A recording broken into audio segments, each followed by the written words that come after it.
అదే మ్యూట్లో పెట్టుకోండి అమ్మా. ఇలా అన్నట్టు ఇలాంటి చిన్న చిన్న పొరపాట్లు పక్కన ఉన్న వాళ్ళ దృష్టి పెట్టడం. ఎందుకంటే సాధన కూడా చేసే వాళ్ళు కూడా మీ యొక్క సాధన అనుభవాలు కేవలం ఒక గురువుకి మాత్రమే, మీకు మంత్ర దీక్ష ఇచ్చినటువంటి గురువుకి మాత్రమే షేర్ చేయాలి, అందరికీ చేయొద్దు. తోటి సాధకులు కూడా ఒక ఆ మాయ అనేది ఈర్షాభావంతో ఇబ్బంది పెడుతుంటారు.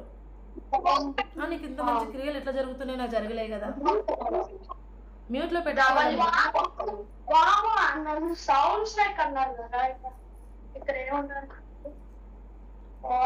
అనంత లక్ష్మి మ్యూట్ లో పెట్టండి అమ్మా, సమయం తక్కువ ఉంది. That has picture that starts with W sound. W.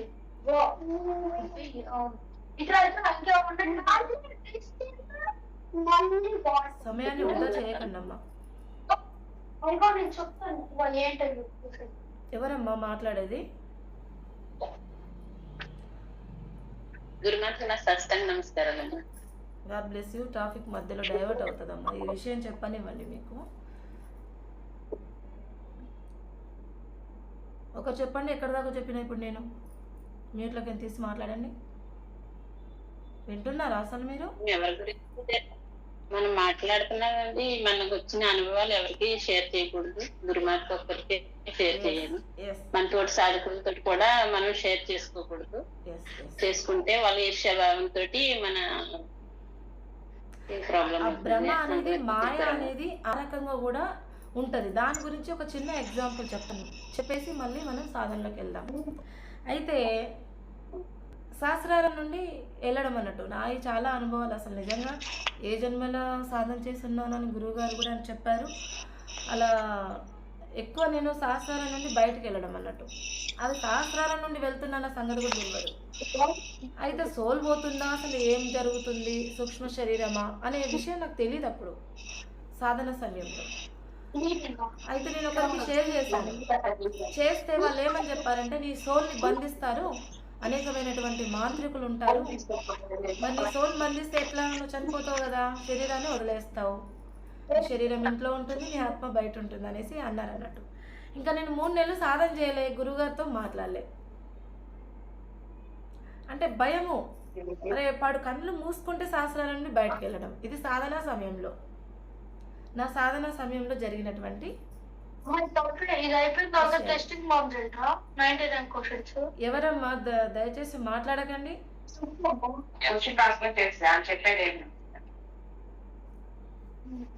అయితే అలా చెప్పేసరికి నాకు ఏమనిపిస్తుంది, భయం వేస్తుంది కదా, భయం వేస్తుంటుంది అన్నట్టు. సాధన చేయాలనిపిస్తలేదు. కళ్ళు మూస్తే శాస్త్రాల నుండి ఒక సెకండ్లో బయటికి వెళ్ళిపోతుంది, ఏంటి వెళ్ళిపోతుంది అనే విషయం కూడా తెలియదు. అయితే ఇంకా నేను 3 నెలలు సాధన చేయకుండా, గురువుగారితో మాట్లాడకుండా సాధన అంతా పక్కన పెట్టేశాను. ఇంకా మంత్రం కూడా చేయట్లేదు. అలా జరిగింది అన్నట్టు. మళ్ళీ నేను కొద్ది రోజులకి సడన్గా నాకు గురుగారి రూపం దర్శనం అవ్వడం ఎప్పుడు అంతే. ఇంకా గురు రూపం దర్శనం కాగానే వెంటనే నేను గురువుగారికి కాల్ చేసి ఇలా అని చెప్తే, ఎవరి మాటలు పట్టుకోవద్దు, మీరు ఎవరి మాటలు పట్టుకోకండి అమ్మా, మీరు సాధన చేయండి, మీ గురువుగారు మీకు చెప్తున్నారు కదా, మీరు చేయండి అని గురుగారు చెప్పారన్నట్టు. మళ్ళీ ధైర్యంతో మళ్ళీ సాధన స్టార్ట్ చేశాను నేను. ఇంకా అలా ఉంటుంది అన్నట్టు. ఎందుకు చెప్తున్నా, ఇవన్నీ ఎక్స్పీరియన్స్, భవిష్యత్తులో ఎవరికైనా ఇవి ఇలాంటివి కలుగుతుంటాయి. అలా అన్నట్టు మీరు ఇక్కడ నేర్చుకునేది ఏందో ఒక 45 డేస్ పెట్టుకోండి. ఆ చేంజెస్ అనేది మీకు వెంటనే తెలుస్తుంది. 11 డేస్లో తెలుస్తుంది, 21 డేస్లో తెలుస్తుంది, 45 డేస్ వరకు ప్రయత్నం చేయండి. అదొక గొప్ప సంస్కారం. సంస్కారాలు అంటే ఏంటి, మళ్ళీ ఆగండి అమ్మా, మాట్లాడదురు, టైం ఇస్తాను. మనము సంస్కారాలు అంటే ఏంటి, పిల్లలకు సంస్కారాలు నేర్పాలి, మనం నేర్చుకోవాలి అని అంటారు. సంస్కారాలు అంటే ఏంటివి, అలవాట్లు, దాన్ని సంస్కారము అని అంటారు. ఒక చిన్న ఎగ్జాంపుల్ చెప్తాను. ఉదాహరణకు చూడండి, మనం ఈవినింగ్ అయిందంటే టీ తాగాలి, ప్రతి ఒక్కరికి ఉంటుంది ఈ అలవాటు. అది అమ్మ దగ్గర నుండి మన దాకా వచ్చినటువంటి అలవాటు. సాయంత్రం 4 ఏంటంటే టీ తాగాలి కంపల్సరీ, లేకపోతే హెడేక్ వస్తుంది. లేకపోతే వెహికల్ మనం జర్నీ చేస్తున్నప్పుడు వామిటింగ్స్ అవుతాయి. మంచి ఉంటాయి, చెడు ఉంటాయి సంస్కారాలు. అయితే మనం మంచివి అలవాటు ఎందుకు చేసుకోవద్దు? నిన్ను నువ్వు క్షమించుకోండి, మిమ్మల్ని మీరు క్షమించుకోవాలి, మీ అవయవాలను అడగాలి. మీ శరీరంలో ప్రతి ఒక్క అణువు స్పందిస్తుంది, వాస్తవం ఇది. అనుభవాలు మీరే షేర్ చేస్తారు. మళ్ళీ ఈ 41 days లోపు మీరు ప్రాక్టీస్ చేయాలి. చేసిన తర్వాత ఆ ఎక్స్పీరియన్స్ మీరు చెప్తారు నాకు. ప్రేమించుకోవాలి మనని మనం. చాలామంది బయట వాళ్ళని ప్రేమించడం అదంతా అది అసలు పెద్ద భ్రమ అన్నట్టు. అసలు ప్రేమ అనేది భ్రమ. సెల్ఫ్ లవింగ్ చేసుకోవడం, ఎవరిని వాళ్ళని ప్రేమించుకోవడం ఆ తత్వం తెలియదు. కానీ వాళ్ళని వీళ్ళని ప్రేమిస్తున్నాం అనేసి వాళ్ళ కోసం వీళ్ళ కోసం ఎన్నో అరాచకాలు జరుగుతున్నాయి, చనిపోతున్నారు, ఇలాంటి విషయాలు జరుగుతున్నాయి అన్నట్టు. ఎవరి కోసం ఎవరు పుట్టలేదు, ఎవరి కోసం ఎవరు రారు. ఆ విషయం తెలుస్తుంది తర్వాత మీకు. రాను రాను సాధన చేస్తుంటే చాలా విషయాలు అర్థమవుతుంటాయి అన్నట్టు. తర్వాత కృతజ్ఞత కలిగి ఉండడము. నీకు నువ్వు కృతజ్ఞత. ప్రతి ఒక్క ఇంట్లో ప్రతి ఒక్క విషయం, ప్రతి ఒక్క వస్తువుకి చెప్పి చూడండి. ఈ రోజు నుండి మనం చూసుకుంటున్న అర్థానికి కూడా చెప్పండి, వాడుతున్న వస్తువులో చెప్పండి, ప్రతి సెకండ్ చెప్పండి.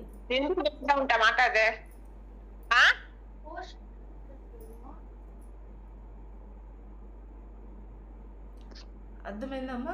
అట్లా ప్రతి సెకండ్ మనము కృతజ్ఞత కలిగి ఉండగలగడం. వస్తువు, విషయము, మనుషులకి, నీకు నువ్వు. ఎదుటి వాళ్లకు మనం డైరెక్ట్ చెప్పకుండా సాధనలో కూర్చొని మిమ్మల్ని ఎవరైతే ఇబ్బంది పెడుతున్నారో, ఎవరి పరంగా మనకు ఎక్కువ పెయిన్ వస్తుంది, లోపల ఒక పెయిన్ కలుగుతుంది, వాళ్ళని మనం క్షమించమని అడగాలి. వాళ్ళు మనల్ని క్షమిస్తున్నటువంటి భావన చేసుకోవాలి. ఇది చాలా ఇంపార్టెంట్. అలా అయితేనే మన శరీరాన్ని మనం యాక్సెప్ట్ చేస్తున్నట్టు. నేను చెప్తుంటాను కదా, కుండలిని సాధన వల్ల ఏంటి లాభం అని అడుగుతుంటారు. లాభాలైతేనే వింటారు, లాభాలైతేనే సాధన చేస్తారా? ఎవరిని వాళ్ళని ఉద్ధరించుకోవడానికి. జ్ఞానానికి మించిన ఆస్తి ఐశ్వర్యం ఏది ఉండదు. అలా అనుకుంటే సంపద ఐశ్వర్యం వద్దని నేను చెప్పను, అది అవసరం. అలా అన్నట్టు మిమ్మల్ని మీరు యాక్సెప్ట్ చేసుకోవాలి, ఒప్పుకోవాలి. అన్నీ నేనే చేస్తున్నాను అనేటువంటి ఆలోచనలతోని వాటిని మొయ్యకూడదు. ప్రతిరోజు వారి పనులు, చిన్న చిన్న పనులు చేసుకుంటూ అలసిపోవడం శరీరం. చాలామంది అంటారు, అమ్మ నేను సాధనకి కూర్చుంటున్నాను, సడన్గా నిద్రలోకి వెళ్ళిపోతున్నానని చెప్తుంటారు. ఇది అందరికీ కలిగినటువంటి అనుభవం. ఎందుకు అలా జరుగుతుంది? డే మొత్తం వర్క్ చేస్తూ, జాబులు చేస్తూ, ఇంటిని చూసుకుంటూ ఇవన్నీ చేస్తారు కనుక కంపల్సరీ శరీరం అలసిపోతుంది అన్నట్టు. అప్పుడు ఏమవుతుంది? నిద్ర వస్తుంది, ఇంకా సాధన లేదు. అందుకే నిరంతరం జపం చేసుకోవాలి అని చెప్తాం. సాధనకి సమయం ఎక్కువ కేటాయించని వాళ్ళు నిరంతరం జపం చేసుకోండి. ఓకేనా? ఇప్పుడు సాధన చేద్దాము. ఏమైనా డౌట్స్ ఉంటే అడగండి అమ్మా. ఒక్కొక్కరు మీట్లో నుండి తీసి అడగాలి. ఓం శ్రీ గురుభ్యో నమః. అమ్మ God bless you. God bless you. చెప్పండి అమ్మ. నిన్న అదే ఒక క్వశ్చన్ అమ్మ. నిన్న ఏంటి అంటే, ఇప్పుడు క్షమించుకోవాలి, క్షమాపణ అడగాలని చెప్తున్నారు కదా. మన ఇంటిలో వాళ్ళే మనకు శత్రువులుగా ఉన్నప్పుడు ఎలా అమ్మ క్షమాపణ అనేది మనం కోరుకోవాలి? ఇంట్లో వాళ్ళు శత్రువులు ఉన్నప్పుడు ఏం చేయాలంటే, ఇందాక చెప్పాను, ఏం చేయాలంటే సాధనలో మనం ధ్యానం చేసుకోవడానికి కాసేపు కూర్చుంటాం. ఆ వ్యక్తి ఎవరో మనకు తెలుసు, ఆ వ్యక్తి ఎవరో మనకు తెలుసు. ఇంట్లో వాళ్ళు ఎగ్జాంపుల్కి వాళ్ళని మనం క్షమించేయాలి. వాళ్ళ మీద చాలా కోపం పెట్టుకున్నారనుకోండి, ఆ పెయిన్ అనేది మీరే మోస్తారు. ఇన్ని రోజులు అదే చేస్తారు కదా. ఇప్పటి నుండి ఏం చేస్తారు? ఈ క్షణం నుండి వాళ్ళని క్షమించేయండి. పోను పోను వాళ్ళని క్షమించేసి వాళ్ళని క్షమించమని అడగండి. ఆటోమేటిక్గా మీ ఫ్రీక్వెన్సీ ఎలా ఉంటుందో చూడండి. ఒక 41 డేస్ ప్రయత్నం చేయండి. ఓకేనా?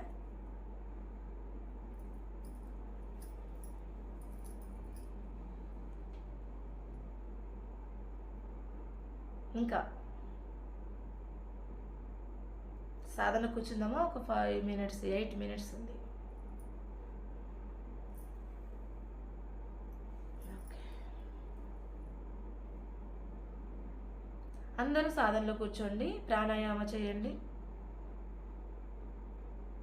రైట్ లెఫ్ట్ నోస్ 3 టైమ్స్ తీసుకొని వదిలేయండి.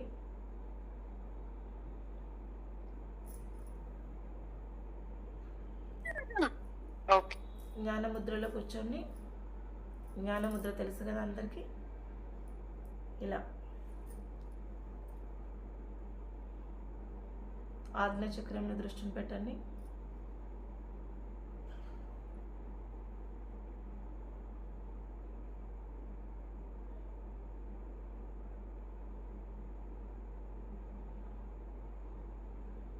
మంత్రాన్ని ఒక 5 టైమ్స్ చదువుకోండి మనసులో, బయటికి మాత్రం అనొద్దు.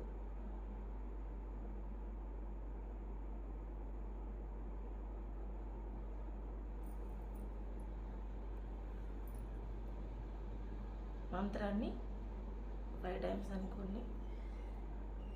జస్ట్ చిన్న చెప్తాను మీకు, మీరు అది డైలీ చేసుకోండి సాధనలో ఒక 10-15 మినిట్స్. నన్ను నేను క్షమిస్తున్నాను,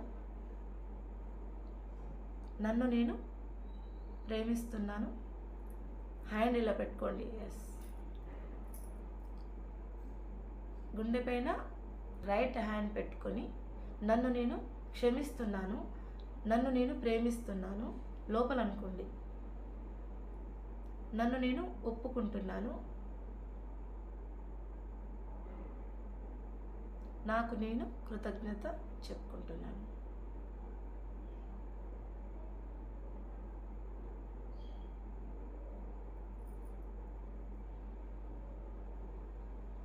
అలాగే అనుకోండి 4-5 వర్డ్స్. ఆజ్ఞా చక్రంలో దృష్టి. శరీరం అన్నప్పుడు మీ దేహం కనిపించాలి. అవయవాలని అనుకోండి. అలాగే అవయవాలు అన్నప్పుడు మీ లోపల శరీర భాగాలు. ఆజ్ఞా చక్రంలో దృష్టి పెట్టండి.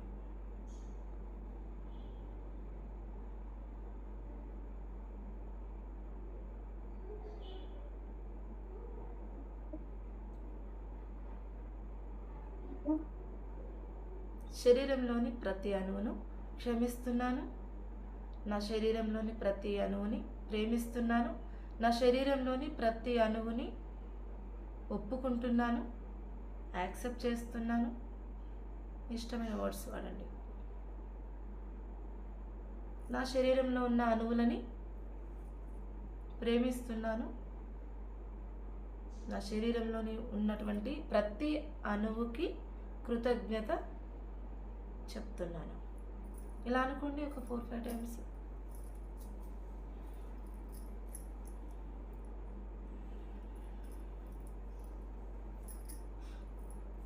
అలాగే చేస్తూ ఉండండి.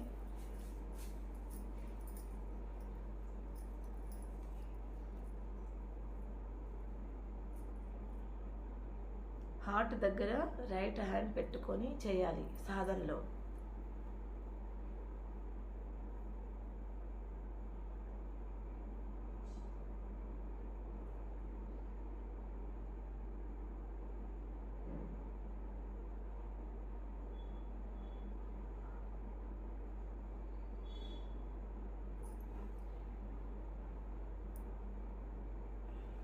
అలాగే కంటిన్యూ చేయండి.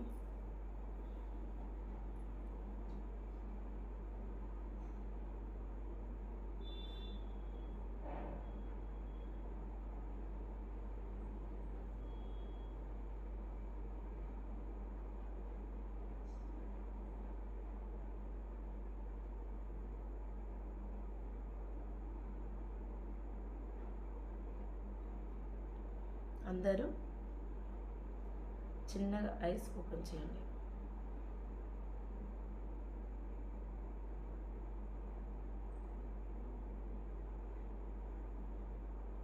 ఫేస్ పైన పెట్టుకోండి, కళ్ళ పైన చేతులు రబ్ చేసి.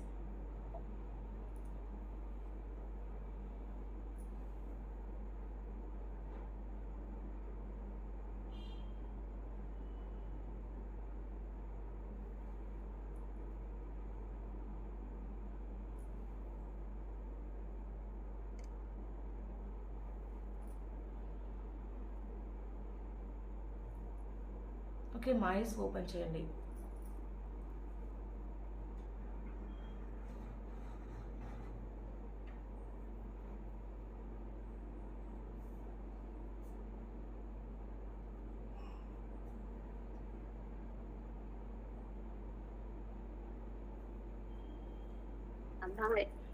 ఇవాళ మీరు స్టేటస్ లో ఒకటి పాటతోటి మీరు స్టేటస్ పెట్టారు. మీ ముఖం చూస్తుంటే ఆ పాటకి మీ ముఖంలో నాకు నాగసర్పం కనపడిందమ్మా. బార్ అదే చూస్తున్నాను, బార్ మీ ముఖంలో నాకు నాగసర్పం, నేను ఎవరో నువ్వు తెలుసుకో, నేను ఎవరో నువ్వు కనుక్కో అనేసి మీరు ఒక స్టేటస్ పెట్టారు. ఈవేళ మీరు ఒక స్టేటస్ పెట్టారు. అందులో నేను ఎవరో నువ్వు తెలుసుకో కనుక్కో అనేసుకుని ఒక పాట పెట్టి మీ స్టేటస్ ఉంది. అది చూస్తున్నా నాకు అప్పటికప్పుడు మీ ముఖంలో నాకు నాగసర్పం ఫుల్ గా పడగిప్పి ముఖం ఒకటే కనపడుతుంది మీ ముఖంలో. అమ్మ నువ్వేనా, నువ్వు నా తెలుగు, నువ్వేనా తెలుగు ఇస్తున్నా. నాకు అప్పుడు అనిపించింది నేను అమ్మే నా అమ్మ, ఇంకెవరో కాదన్న అనుభూతి వస్తుంది నాకు.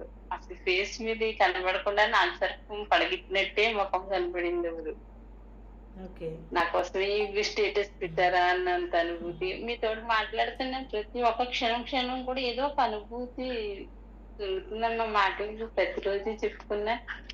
అదే ఇంకా నాకు మీలోని నాకు అమ్మే, ఇంకేంటి అమ్మే ఇంకా.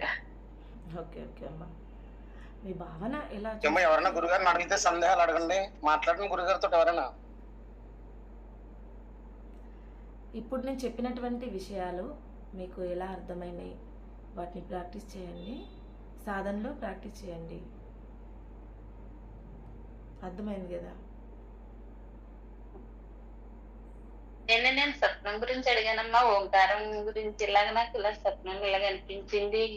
బంగారు వర్ణంతో ఓంకారం అలాగా నేను రాసిన బుక్ లోంచి అక్షరాలన్నీ వెళ్ళి నా తలంపలకుని పెట్టుకున్నట్టు అవన్నీ తిరిగి నాకే బ్రెయిన్ లో వస్తున్నట్టుగా అలాగే స్వప్నం చూసాను. అది ఏంటి అమ్మా అని అడిగాను మిమ్మల్ని. సమాధానం వచ్చి ముందే టైం అయిపోయింది, ఇంకా మాట్లాడలేకపోయింది. అది రాయాలా?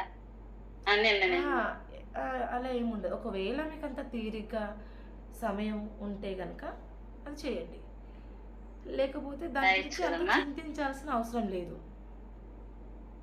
ఓకే, అంటే రాస్తే మంచిదే కదా. అంటే ఎక్కువ సమయం నేను నాకు ధ్యానం అంతా దాని మీదే ఉంటది అన్నట్టుగా. నో ప్రాబ్లం, రాసుకోండి కదా. అది గత జన్మ తాలూకు ఏదో కర్మ బర్న్ అవుతుంది. మరి మనం కళలన్నీ కూడా ఇంపార్టెంట్ కాదు. కళలో కోటీశ్వర్లం అవుతాం, కళలో దొంగలు వచ్చి పొడిచి చంపేస్తుంటారు, కళలో దొంగతనాలు జరుగుతాయి, ఎక్కడో నీళ్ళలో పడ్డట్టుగా అనిపిస్తుంది, కొండ మీదకి జారినట్టుగా అనిపిస్తుంది. ఓకే, ఎన్నో జరుగుతుంటాయి. కళలన్నీ కూడా ఇంపార్టెంట్ ఏం కాదు. ఓకేనమ్మా? కళలు కూడా సాధన అంటే నువ్వు కూర్చొని సాధన చేసినప్పుడు అప్పుడు కర్మలు ప్రక్షాళన అనేది జరుగుతూ ఉంటాయి. అర్థమైందమ్మా? నాకు ఈవేళ చాలా ఎక్కువ అనుభూతులు దొరికినాయి అమ్మా. అంటే శరీరం అంతా కూడా నాకు ఏయో పాగుతున్నట్టు, బ్రెయిన్ అంతా సున్న అయిపోయింది, ఎగ్దమ్ శాంత అయిపోయింది, ఎగ్దమ్ అసలు నథింగ్, ఏమీ లేదు. ఇంకా అసలుకే శూన్యం, ఇంకేం తెలియడం లేదు. ఆ స్థితిలో శూన్యము అనే పదం మాట్లాడినావు కదా, మరి ఇవన్నీ రాయాలి రామకోట అని ఎందుకు అనిపిస్తుందంటే ఆ కళలో అట్లా కనబడ్డది అని అంటున్నారు కదా. గత జన్మ తాలూకు ఏ ఉన్నా సరే కళ్ళ రూపంలో కనిపించేది, వినిపించేది, చూసే దృశ్యము, చూడబడేది అన్ని నువ్వే.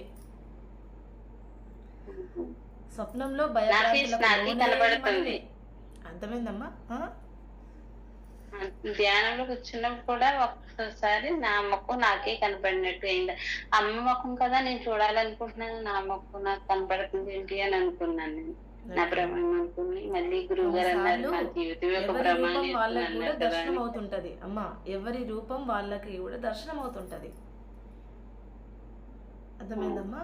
ఎప్పుడు మనకు ఏవో ఆలోచనలు ఏవో దృశ్యాలు చూస్తుంటాం కదా, మనం ఎవరి ఫేస్ వాళ్ళకి కనిపించిందంటే అది కూడా ఒక మంచి దగ్గర స్థాయి కదా, సాధననే కదా.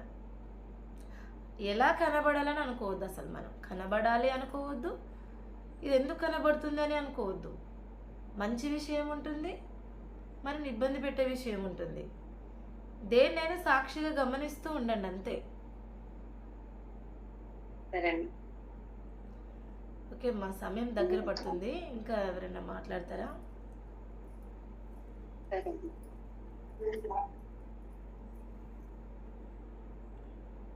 టైం అయిపోతుంది, ఒక 1 minute 2 minutes ఉంది.